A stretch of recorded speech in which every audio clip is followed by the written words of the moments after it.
الحمد لله رب العالمين الواحد الأحد الملك الديان أمرنا بالتحابب والتراحم والتعاطف ونهانا عن التحاسد والتباغض والتدابر والتشاهم. نحمده ونستعينه ونستهديه ونعوذ به من شرور أنفسنا ومن سيئات أعمالنا. من يهده الله فلا مضل له ومن يضلل فلا هادي له. أشهد أن لا إله إلا الله وحده لا شريك له وأشهد أن محمدا عبده ورسوله شهادة أعدها ليوم لا ينفع فيه مال ولا بنون إلا من أتى الله بقلب سليم. يا أيها الذين آمنوا اتقوا الله حق تقاته ولا تموتن إلا وأنتم مسلمون. يا أيها الناس اتقوا ربكم الذي خلقكم من نفس واحدة وخلق منها زوجها وبث منهما رجالا كثيرا ونساء واتقوا الله الذي تساءلون به والأرحام إن الله كان عليكم رقيبا. يا أيها الذين آمنوا اتقوا الله وقولوا قولا سديدا يصلح لكم أعمالكم ويغفر لكم ذنوبكم ومن يطع الله ورسوله فقد فاز فوزا عظيما. ثم أما بعد فإن أصدق الحديث كتاب الله وخير الهدي هدي محمد صلى الله عليه وسلم وشر الأمور محدثاتها فكل محدثة بدعة وكل بدعة إن لم يتب صاحبها ففي النار. أعاذني الله وإياكم من عذاب النار. عباد الله اتقوا الله حق التقوى وراقبوه في السر والنجوى وامتثلوا أوامره واجتنبوا نواهيه واعلموا أن الإسلام يريد أن يبني المسلم الفرد بناء سليما وأن ينشئه نشأة سويا يكون فعالا للخير قوالا للحق وقافا عند حدود الله آمرا بالمعروف ناهيا عن المنكر محبا لإخوانه المسلمين ما يحب لنفسه سليم الصدر لا يحمل للمسلمين الضغينة ولا الحسد حتى يكون المجتمع مجتمعا يحب بعضه بعضا ويرحم بعضه بعضا يرفرف عليه الحب والوئام والتسامح والتفاهم والتعاون ويفوح من رياحه من بين أفراده هذه الخصال المحمودة التي تجعل المجتمع متماسكا متعاونا متعاضدا قوي الشوك راسي الجذور. وحمى الإسلام المجتمع الإسلامي من كل ما يقوض هذا الأساس المتين الذي هو الود. حرم الحسد والبغضاء وكل ما يؤدي إلى ذلك حتى يكون المسلمون متحابين متوادين متعاطفين فيما بينهم. إذا حصلت النعمة من أي طرف سر ذلك كل الأطراف، وإذا حلت نكبة في أي جزء حس الجسد كله بهذه النكبة. فلذلك مثل رسول الله صلى الله عليه وسلم أهل الإسلام بالبنيان المتراص المتماسك المتعاضد، وكالجسد الواحد إذا اشتكى منه عضو تداعى له سائر الجسد بالحمى والسهر. ونهانا عن التفرق والتحزب والتمزق والتدابر والتحاسد، لأن هذا يضعف القوة ويذهب بالألفة. ونرى الأمة الإسلامية في هذا العصر قد تحزبت وتمزقت وتدابرت، وساد بينها الحسد والحقد والبغضاء والشحناء بعدة عوامل، بعضها خارجية وبعضها داخلية، بعضها للأمور الشخصية وللمنافع العاجلة الآنية. نسأل الله أن يزيل هذا عن المجتمعات الإسلامية، وأن يحل محلها الود والوئام والتفاهم والتماسك والتراحم. en yetti Allah subhanahu wa ta'ala tedduɗo mawnuɗo towuɗo seni lanɗo bajjo gooto ka tagugol, gooto ka rewegol, gooto e sifaji mum ɗin. ala mo nandi, ala mo kafidi, ala mo disinoto, ala mo wallidirta. hiɗen seedo o ko o gooto, hiɗen seedo ko kanko woni reweteɗo men on, ko kanko woni Allah men on, ko kanko fandorten, ko kanko torotoɗen, ko kanko molotoɗen, ko mapini en kon fuu ko e makko ɓaareten, ko faalaɗen kon fuu ko kanko ɗaɓɓirten. en yettimo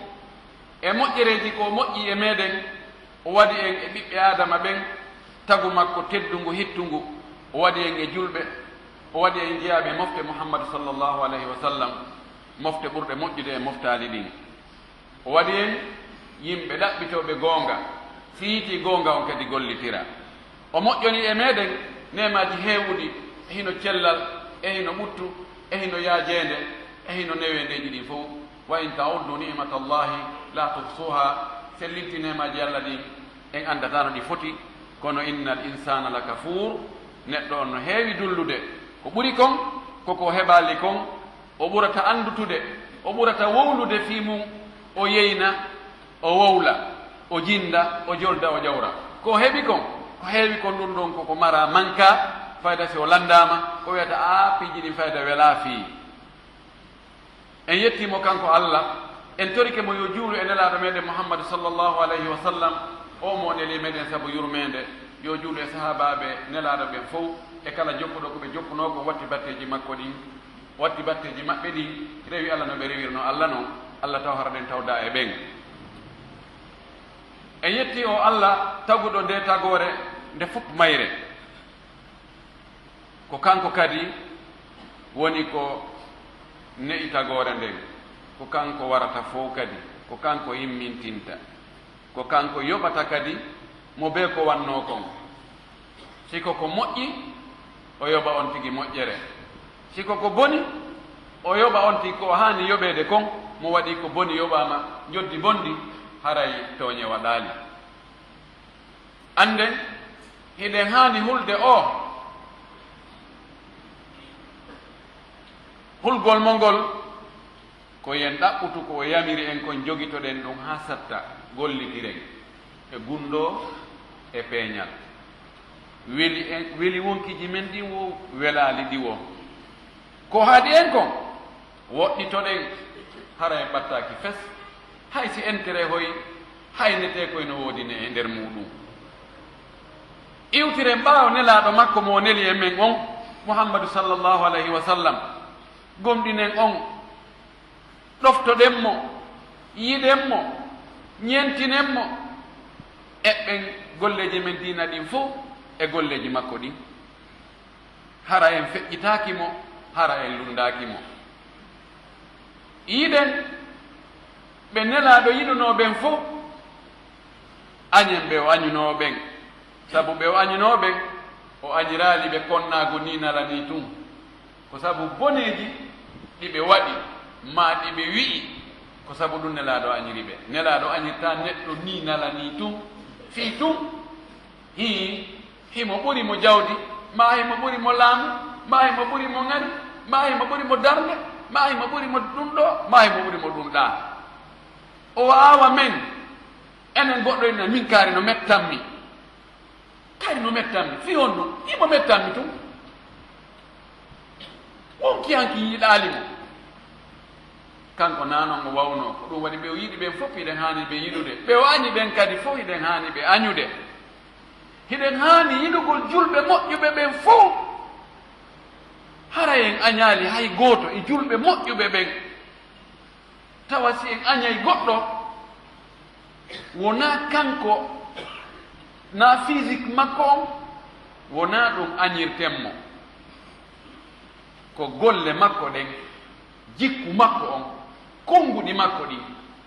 comportement no o wayi noon ko ɗum waɗata haa tawa no mette ma tawa ino wele ko waɗi ɓanndu makko ndu si a añirimo sabu ɓanndu makko ndu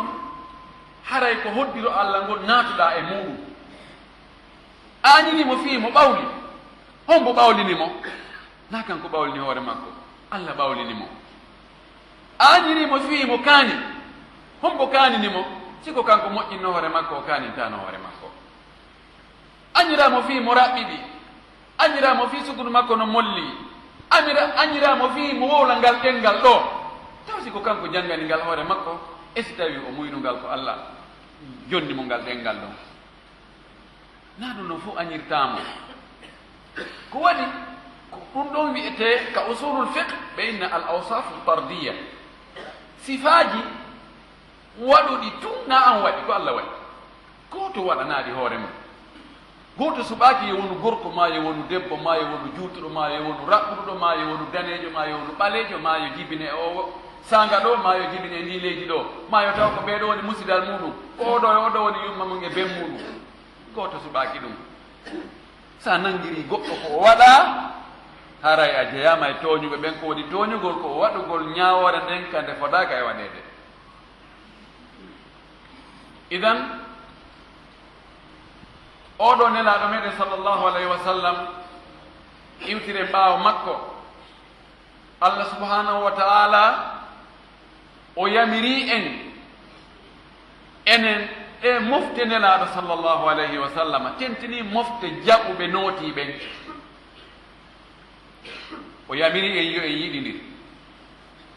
yo en weldu yo en laaɓodir yo en moƴƴodir o haɗi en mbeñude ɗum ɗon on o haɗi en wota en añidira wota en tikkidiran ni tun wota en monodiran ni tun e jikkuji bonɗi ɗi fof o haɗi en ɗi o harmini ɗi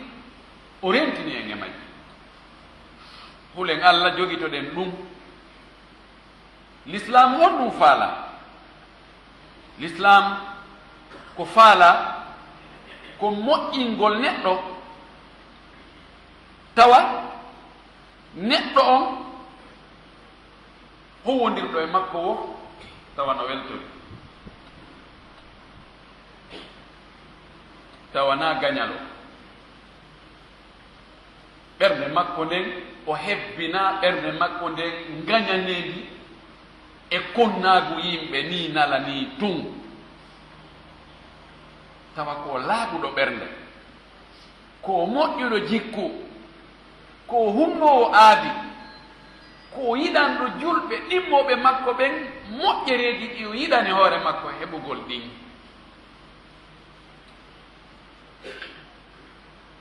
l'islam yiɗi yo gooto kala e yimɓe julɓe ɓen yo wawni fii yo jama julɓe ɓen communauté julɓe ɓen yo taw hara wona jama jogondirɗo yiiɗondirɗo wallodirowo tawa fof no nangodiri ala perkum ala jolkum ka gaño iwtira ɓaawo rewa ɗon ha naata nder ton bonna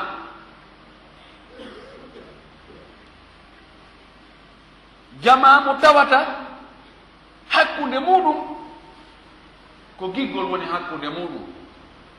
ko yurmede woni hakkunde muɗum, ko wallodiral woni hakkunde muɗum. mo ɓe no anani oya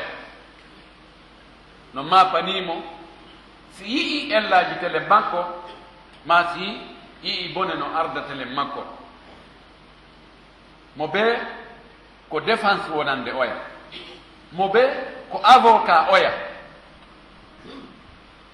ko ni l'islam faala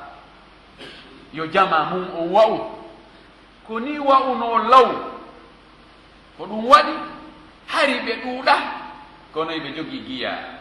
eɓe jogii miri, eɓe jogii teddungal, ukkataake tun e maɓɓe ni nala ni. goɗɗo ari tawi musidɗo mum julɗo, ɓe jooɗi ɓe hiiri seeɗa tun, o wi'i ene kaari, ko honɗum annduɗaa e kaari? o yawi komi annde makko koko moƴƴi. o wi he a humpitaaki fi o moƴƴi. on ko ni e ni o wayi, on ko bonɗo, on ko fenoowo, on ko ni wayi, on ko ni wayi, on ko ni wayi. o wiya nun nani mo seeɗa tawi so juutini nunnugol ngol a juuta e wowlugol e hoore siɗɗo mum on. o wi enen a haɓidoyi e ruumiyankoɓe ɓen? o inni o a haɓidoyi e farisiyankoɓe ɓen? o wi o a haɓidoyi e gaysarayankoɓe ɓen? o a haɓidoyi e qibtiyankoɓe ɓen? o a haɓidoyi e ɓe e ɓe? o ɓeɗo fof minen haalde woola ɓe ko boni. ɓeɗo fof daɗi ɗengal ma ngal, daɗi kaafa ma kan, daɗi finkari ma ɗin, daɗi lorra ma kan. musidɗo ma julɗo immode jooɗode ma o kafuɗa allah gooto reweteeɗo, nelaaɗo gooto ñentinteeɗo, qibla gooto fewteteeɗo, alqur'ana gooto, mo bakkondirta e safwol julde, mo kafuɗa la ilaha illallah muhammadun rasulullah, mo kafuɗa lewru suumaye, mo kafuɗa hajju, mo kafuɗa ɗum ɗo e ɗum ɗo, oɗo kañum daɗalima. ɓeeɗa fof heɓani ɓe gantoji, kono oɗo a ronkumo heɓande gantoji e ɗi ellaji ɗi wowɗa ɗo, siko ɗi goonga. hirde men nden ko haa ɗo. nam alhasad da'un udal wa sayfun li qat'i hibali lwuddi battar. hadama almujtamaat وفرق الجماعات. ما الذي حمل إبليس وجره على عصيان ربه إلا الحسد؟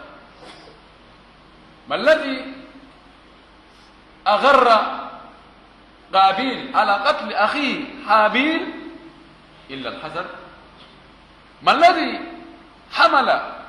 إخوة يوسف على ما فعلوا بيوسف إلا الحسد؟ إذ قالوا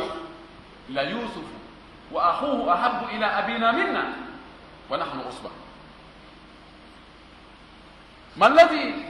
حمل اليهود عليهم ما يستحقون من اللعائن على جحود رسالة محمد صلى الله عليه وسلم؟ ما الذي حمل كفار قريش على عصيان الرسول صلى الله عليه وسلم وإيذائه ومحاربته إلا الحسد؟ قالوا لولا أنزل هذا القرآن على رجل من القريتين عظيم أهم يقسمون رحمة ربك نحن قسمنا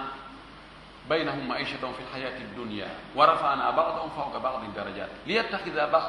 بعضهم بعضا سخريا ورحمة ربك خير مما يجمعون. الحسد قوضت الجروش وشقت الصفوف وعمل في النفوس. احذروا الحسد إن الحسود لا يسود وإذا ساد فلا يدوم. no jeeya e ko haanoɗe rentade nawnaare moolanande cancer, nawnaare ɓurde bonde Ebola, nawnaare ɓurde bonde sida, nawnaare side naati e jama nde lancay nde bonnay ko tedduno hoya ko hoyno tedda ko mooɓino lanco ko jogino doole mum iwa nawnaare nde tawata fii taƴugol ɓoggi giggol hakkunde yimɓe ɓen ko kaafa welka nawnaare lancidirnode moftaali attinoɗi en ɗin waɗi haa ɓe warindiri waɗi haa ɓe yewindiri nden nawnaare nde hewti eɗe moftenelaaɗo sallllahu alayhi wa sallam hono woni nden nawnaare inde wiye ngañanendi ko nawnaare hulɓiniide nawnaare nde tawata mo daɗiinde ɓe haray o hisi haray o selli o ndikki himo e jang tana wala e makko mono wondi e nden nawnaare ɗon haray himo haani yahude ka labtaane o ñawndo haray o alaa e jang so o lanndama tana laato hiɗon e jang o taw wihi nawnaare nde allah rentini en nelaaɗo sallah sallam rentini en kañum kadi haɗi en wota hegetude hande nawnaare nde nannga en ko raaɓaynde noon nelaaɗo sallah sallam maaki e maako makko selluɗo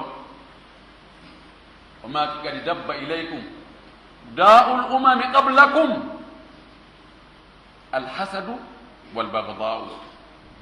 walbagda'u hiya alhaliga la aqulu tahliqu alsha'ra walakin tahliqu ddin nelaaɗo meɗen sallllahu alih wa sallam o maaki ñuɓi ñentike moltike haa hewti e mooɗon ñabbeeli moftaali attino ɗin ɗi ñuɓi haa ɗi hewti kama inaati ñaw wonnongu e moftaali attinoɗi on ɗi ngu molenike haa ko hewti on nelaaɗo ko honno woni ngu ñaw min ɗaɓɓana ngu lekki min maha labtaneeji min maha clinique ji hara mo ngunɗon heɓi o dogeti ɗon o naɓe o ñawnde o maaki ngu ñaw ko ngañanendi e konnaagu o maaki konnaagu ngun fembay ko woni fembugol ko ittugol ko wooduno haa laaɓa pos tawa alaa ɗon hannde kadi o wi mi innaali noon ko hoore leeɓi ɗin fembata koy wonaa leeɓi ɗin fembata ko diina kan si konnaagu ngun fuɗii ka ɓernde si tawi hari diina no ton ngañanendi ɗin konnaagu ngun fembay ɗum itta haa laaɓa pos ɓernde nde wona hannde kadi diina alaa ton yo allahu damɓe ko honɗum defuno iblisa yeddugol allah bandijo attiiɗo yeddude allah o allah inna waɗo inna mi sani waɗu ndi heɓata feere waɗu non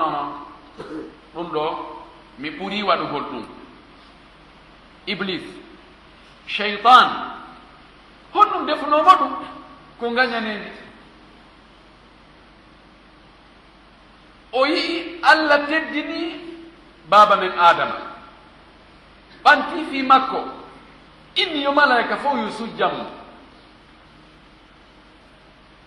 tawi iblis kadi ko chef no jogii galon tawi oɗo ɓurimo galon heɓoto ɗo ɓurɗulan galon awa ɗum ɗo no metti aɗen jooɗo ha goɗɗo ɓura ɗum ɗo a asjudu liman halakta tinan sujjana e omo taguɗa ko e loope nokko wi ana hayru minhu halaktani min naari wa halaktahu min tin ko min ɓurimo moƴƴude sabu ndi gañaneedi ɗon teddungal ko allah okki baaba men adama kon tawi hejaali iblisa few hejaali makko o waawani muñaade o ndaaraali allah yamirɗomo on doole mum ɗen e mbawdi mum ɗin e kattanɗe mum ɗen ko allah tagi mo o ndaari oɗa tagaaɗo on mo yamira yo waɗan on o yawiti ɗum buy ko ɗo heɓi ella on ellaji yimɓe buy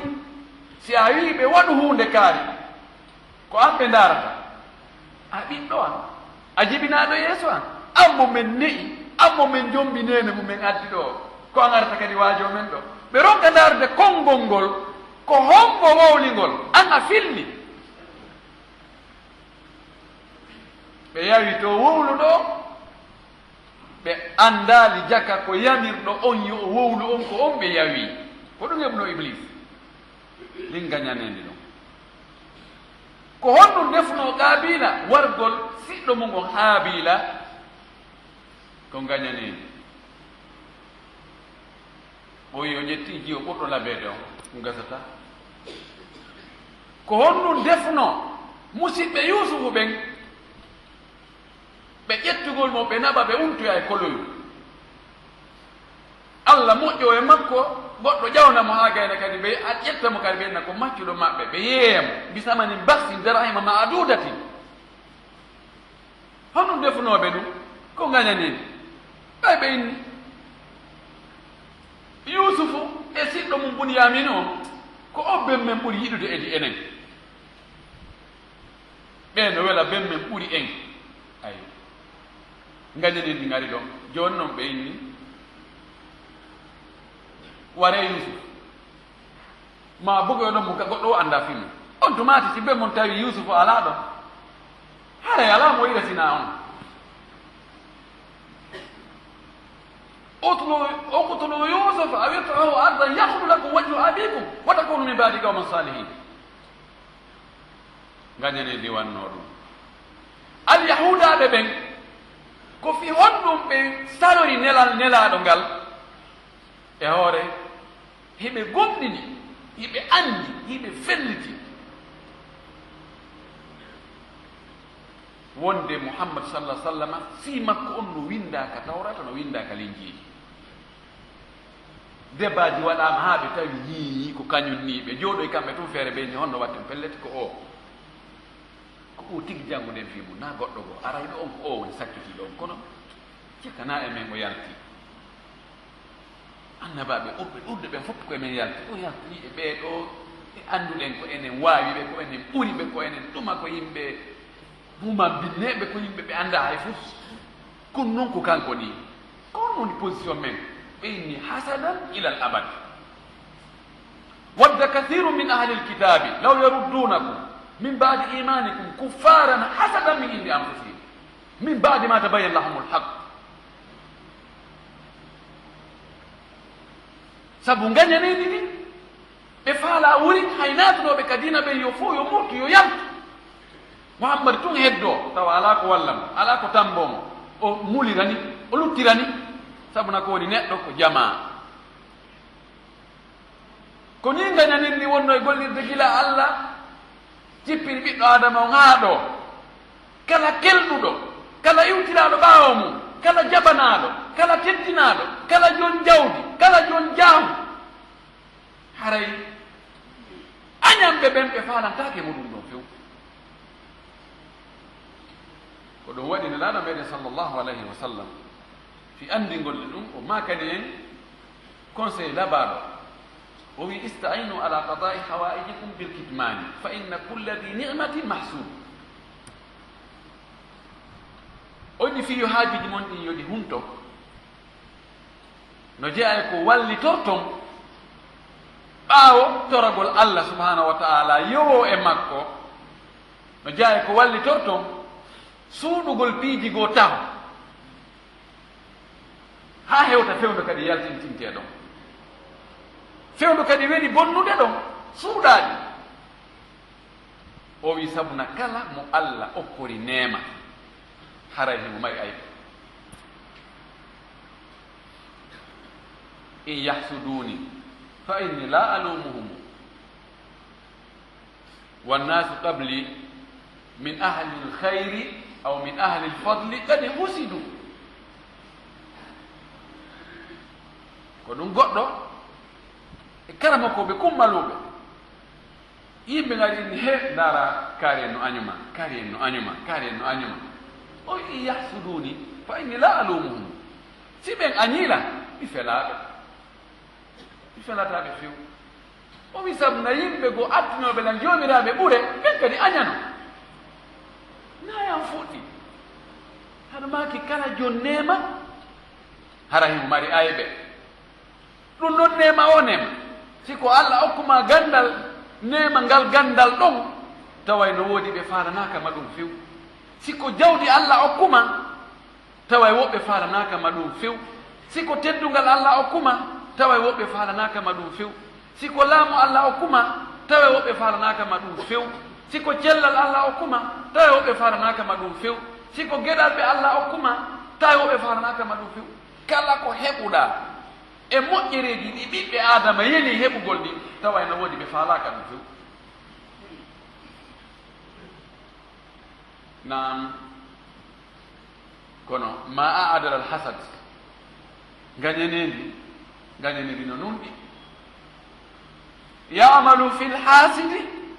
hatta yabtulahu aw yamalu fi lhasidi actaru mimma yamalu fi lmahsudi gañanendi no nunɗi sabu on ɗum gañanendi ko ka añanɗo on ka gañalo on effet mum on waɗata ɓuri kamo o añani on goɗɗo añira goɗɗo fii tum mo jogii jawdi allah noon ɓeyda jawdi ndi uya kadi minani o soodi kadi para dow waɗ ka ɓernde makko modi ɗum ɗum somɗo kombodiɗi o étage ɗo ko kaari ɗo wona balɗe o ɗanaki tawa himo rondi ɗum sunu e ande e himme e mapare himo jokkitumo tefa o heɓi est ce que konten makko him est ce que o perdani est ce que ko minani no wiye ko ngulamu wona kanko ne ɗum sappade est ce que o ɗumannaki himo falanamo imo toranimo tun gantanji himo haɓɓiti tun o untoto ka tawata o kella joni nde yo sikkano ko hunde kaari jaga aha ko ɓe fof wonno e wadde hunde kaari o yango ɗon noon allah ɓeyda noon wonde ɗum nawninam ɓenno nde ñoli nawni tampi allah dande en waɗi no ɓe wayi ko albala'u ko ɗum wandi aɗa maaki wala tahasadu o taw gañidirde gañalo ko kontor allah o woni wona kontor ɓe allah nemini ɓen par ce que ɓe allah nemini ɓe wona kam ɓe waɗani hoore maɓɓe haysi ɓe waɗi sabuji ɗi kono no woodi waɓɓe sifa ɗin sabuji heɓaali honko hokkoni ɓe ko allah subhanahu wa taala si tawi no ɗum welali ma ɗum hawranali ma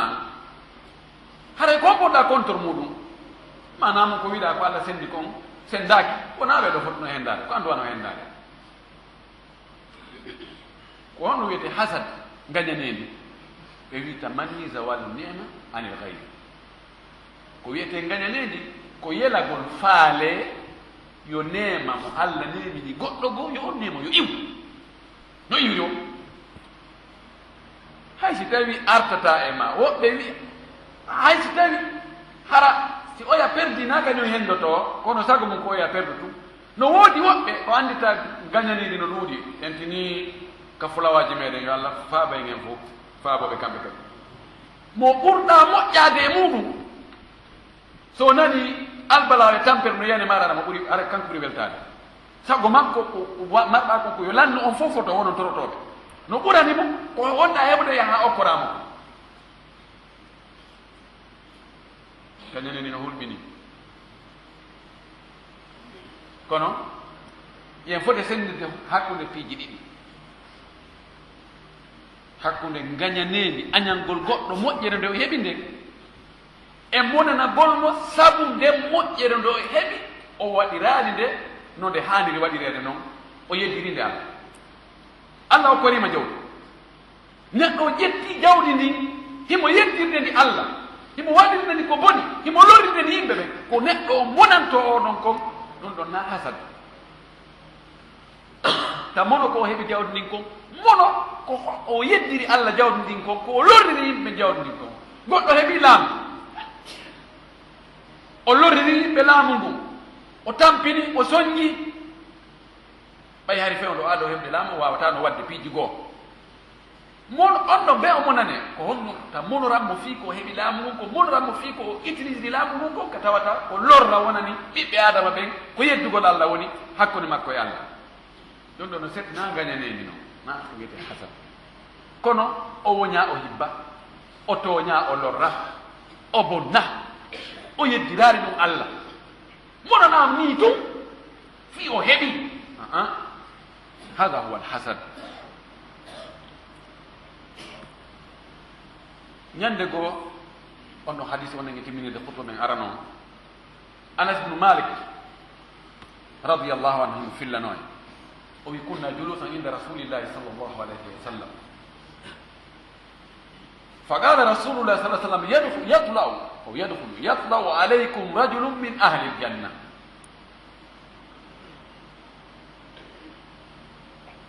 فبعد قليل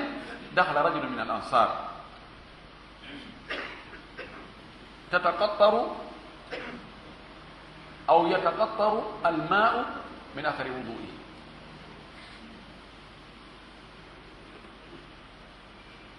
فراقبه عبد الله بن عمرو بن العاص رضي الله عنه في بيته 3 أيام فلم ير فيه كثير صلاة ولا كثير صوم ولا كثير عبادة ثم فاجأه قال كنا جلوسا عند رسول الله صلى الله عليه وسلم يوم كذا في مكان كذا فقال يطلع عليكم رجل من أهل الجنة فدخلت فما الذي عملت حتى شهد لك رسول الله صلى الله عليه وسلم أنك من أهل الجنة ولم أرى منك كثير عبادتك قال ليس إلا ما ترى ليس إلا ما ترى أو إلا ما رأيت لكني هنا نقطة يجب أن ننتبه لها لكني لم أغش أحدا من المسلمين ولا أحسد أحدا على ما أعطاه الله فقال عبد الله بن عمرو بن العاص هذا الذي أعطاك ما أعطاك. أنس بن مالك وين يندق من تولد نلاد صلى الله عليه وسلم woni seeɗatullal maaki gorko naatay jooni ɗo jeyaaɗo yimɓe aljanna ɗum no humpinayi wonɗo o wonɗo kaa wallahi hay yiwgol tun naato aljanna no moƴƴi ɗum tun no weli ɗum tun ko neema yiya oɗo annda oɗo nelaaɗo seediki oɗo ko yimɓe aljanna ɓen jeya har na yimɓe wonɓe wolande hoore mum deyi ɗo wonɓe wiide kañum kamɓe wurinɓe asirino kamɓe naatugol aljanna na fi maɓɓe joni ko kala humiɗo e maɓɓe kala welduɗo e maɓɓe kala yanganiɗo ɓe kala waɗɗo ni on ɗon ka garay o naati aljanna bal hatta man ra'ana hay yiwuɗo men la ilaha illallah ɓen no woodi suusuɓe allah suusuɓe reedu si ɓe woni hakkunde yimɓe majjiyankoɓe annda hunde human binneɓe iɓe wolata ɗin tawa ko piiji hulɓiniɗi yiwuɗo men o naata e aljanna haysi ko yimɓe yite o jeeno hayso maayi e shirku wona ɓen wonɗen e woldude fi mum ko ɓe nelaɗo seedani ko kala mo nelaɗo seedani naata e aljanna ko on seedantani wonde naata e aljanna luttuɗo si o moƴƴini en jortantomo naatugol aljanna kono en fellitata de si o bonni en hulanaymo kono ta pellete ko naato o yiite de sinaɓe lanma kono ɓeeɗo ko ɓe yimɓe yiite ɗum ko hunde wirnide noon ko waayo addata ɗum na ñamugol bara ha ɓerde mo ɓutta dara tawa ko yimɓe ɓe annda hay hunde tun hetti ɗum dara o wowla ko faala fof ko wiyoɓe to iskinaɓe karamo koye woto cippuɗo sabu na si tawino hara karamo koye ko wonto cippuɗon si mako ɗon ɗum ara ɗum no wooduno e hakkude tombodire goo na pijji fof wowlete noon idan fof hande kadi ɓallaɗo maki naata joni kam mon ɗo gorko jeyaɗo yimɓe aljanna fof no ƴeewa no yurno nde wotere tun gorko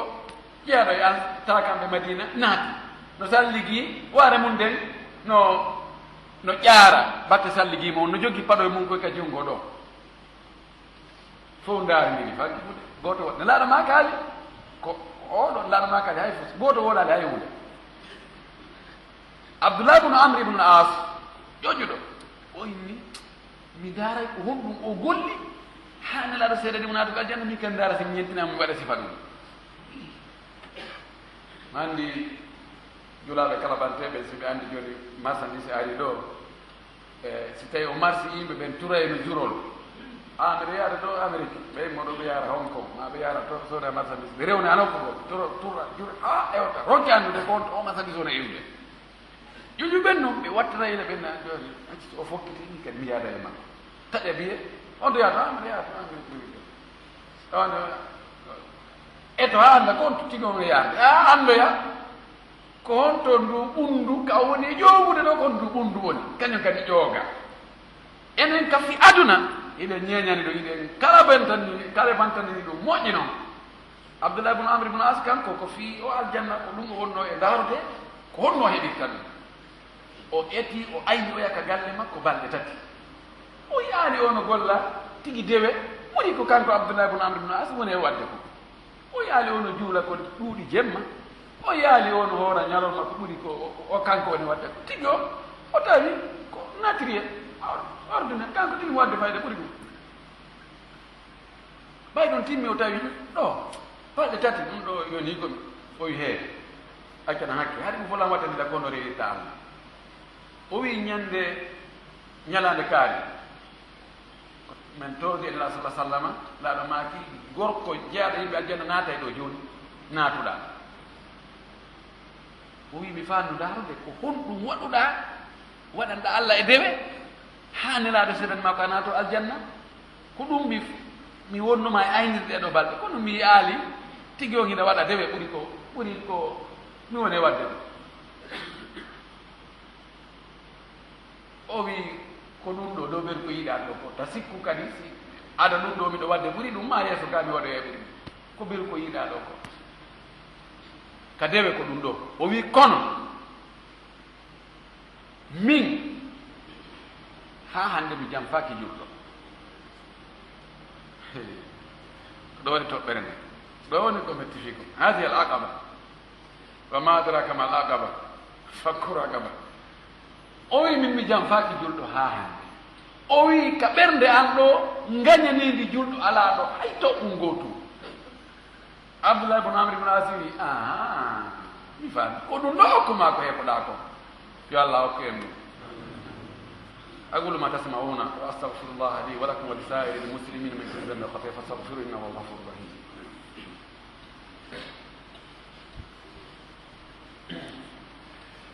الحمد لله وكفى وصلاة وسلام على نبيه المصطفى وعلى آله وصحبه ومن تبع آثارهم واكتفى. عباد الله اتقوا الله حق التقوى وراقبوه في السر والنجوى وابتعدوا عن الحسد فإن الله سبحانه وتعالى تحذيرا منه للحسد وإعلاما بأن الحاسد له تأثيره الذي أمرنا أن نستعيذ بالحاسد ومن شر حاسد إذا حسد.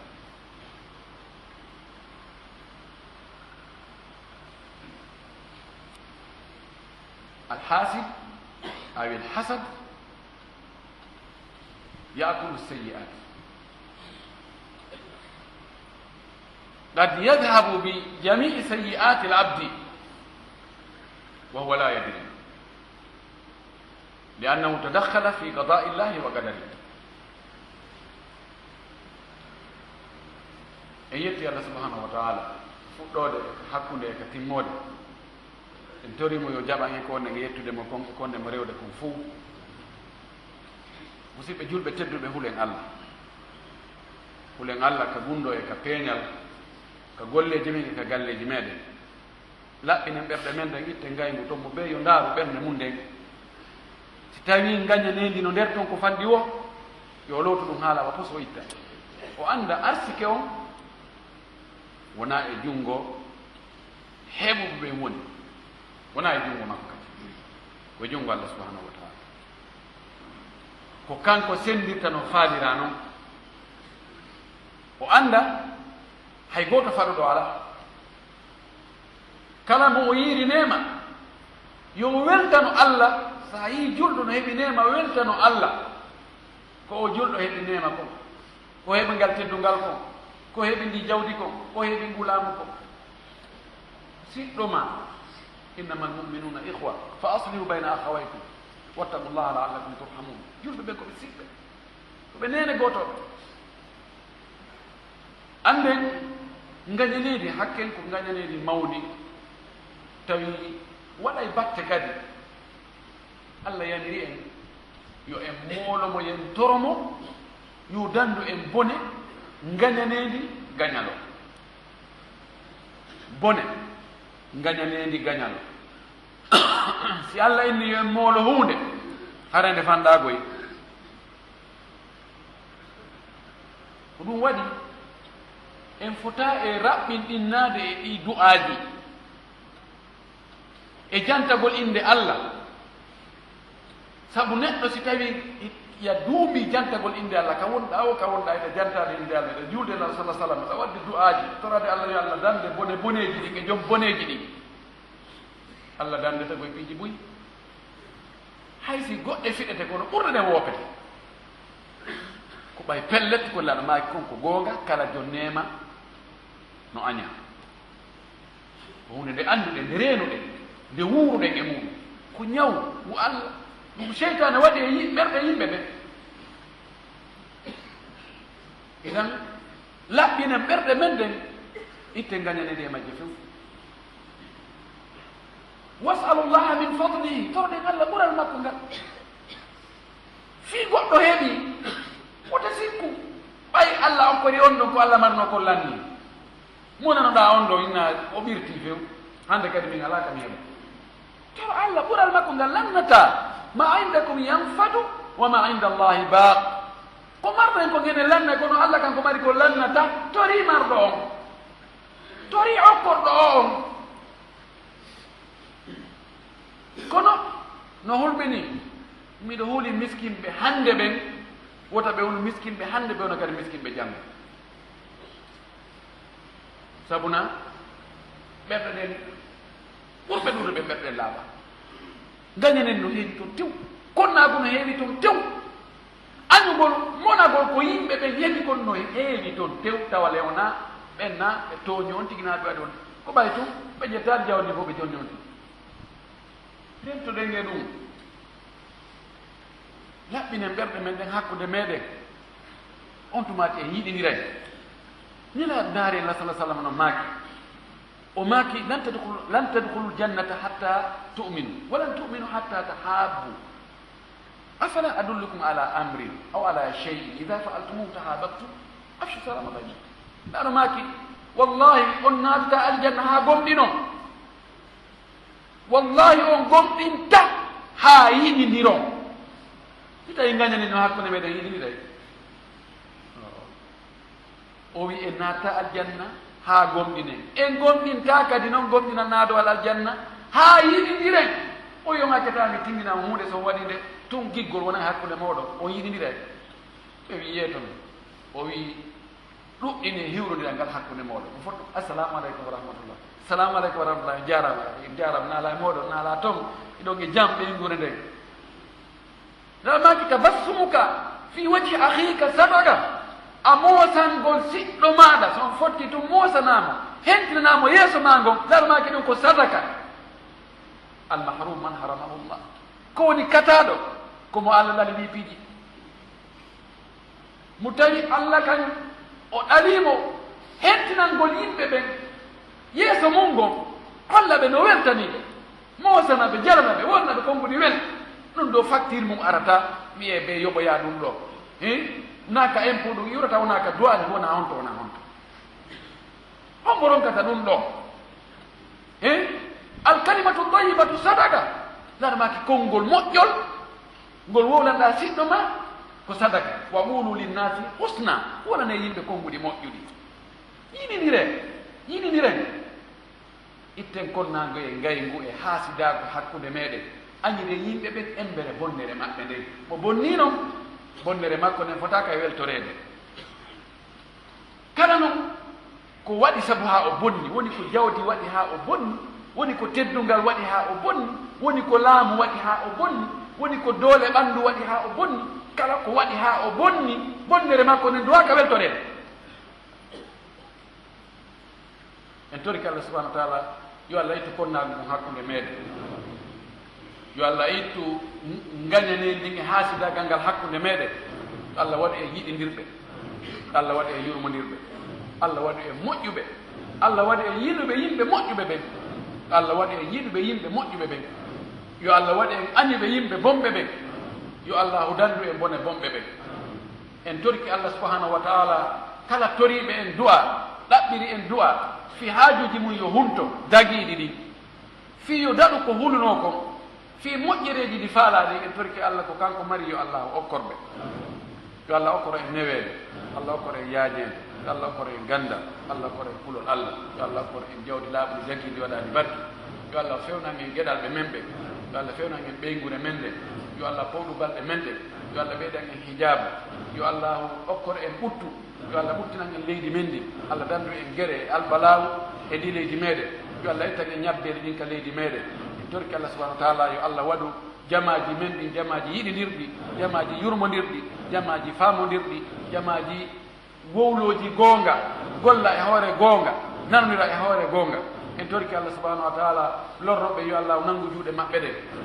yo Allah nanngu juuɗe maɓɓe ɗen yo Allah heeɗidirɓe hakkude maɓɓe e waaweteɓɓe en torki Allah kala bonnowo yo Allah heeɗinimo hakkude makko e ko bonnete ko en torki Allah subahanahu wa taala Allah waɗen julɓe laaɓuɓe moƴƴuɓe naatoɓe aljanna yo Allah yaafo bakkatuji men ɗi ربنا تقبل منا انك انت السميع العليم وتب علينا انك انت التواب الرحيم وزكي انفسنا واتها تقواها انت خير من زكاها انت وليها مولاها ربنا هب لنا من ازواجنا وذرياتنا قرة اعين واجعلنا للمتقين اماما ربنا آمنا بما انزلت واتبعنا الرسول فاكتبنا مع الشاهدين اللهم احفظنا قائمين واحفظنا قاعدين اللهم اجعلنا لك مخبتين واليك منيبين برحمتك يا ارحم الراحمين اللهم اجعلنا من اهل الجنه اللهم اجعلنا من اهل الجنه اللهم اجعلنا من اهل الجنه اللهم صل على محمد وسلم الله أكبر الله أكبر أشهد أن لا إله إلا الله وأشهد أن محمدا رسول الله حي على الصلاة حي على الفلاح قد قامت